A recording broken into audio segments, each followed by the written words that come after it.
Welcome to Pennsylvania in Focus. I'm Kristen Smith, Pennsylvania editor for the Center Square. Joining me today is the Center Square's Pennsylvania reporter, Anthony Hennin. This week, there's a new poll that asks voters what they think about Josh Shapiro and some other elected officials in Pennsylvania. And as it turns out, Shapiro is still generally well-liked, even if voters don't know exactly why they like him. So, Anthony, tell us a little bit more about this poll and its results. Yeah, so there's some good news and some bad news in here for Josh Shapiro. The good news is he has a 61% favorability rating, which is 1 point higher than it was compared to the last quarterly poll that the Commonwealth Foundation did. He is also the only statewide official that has an approval rating over 50%, so he's kind of standing alone here.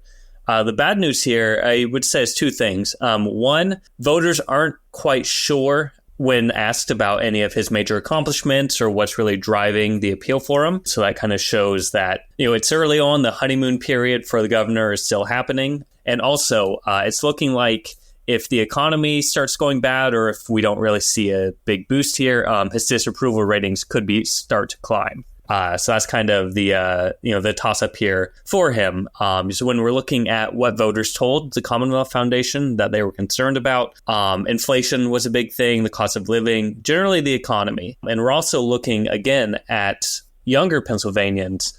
A fair number of them have thought about leaving the Commonwealth, or they know someone who has. And most of that, again, is being driven by these economic issues. So as the Commonwealth's executive vice president, Jennifer Stefano, said that we're sort of facing a very troubling brain drain challenge, which we have long faced, but it is not improving.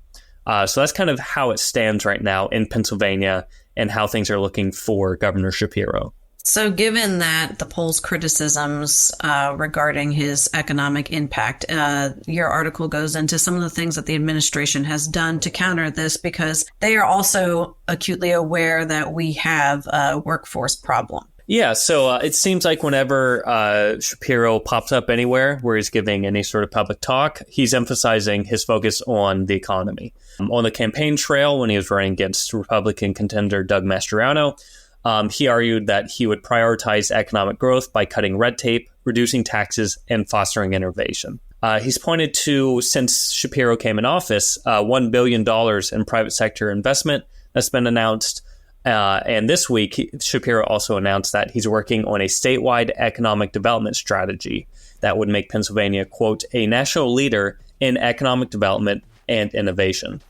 So he's really pushing this idea of trying to create economic opportunity in the Commonwealth, trying to highlight what's been done and what he plans to do.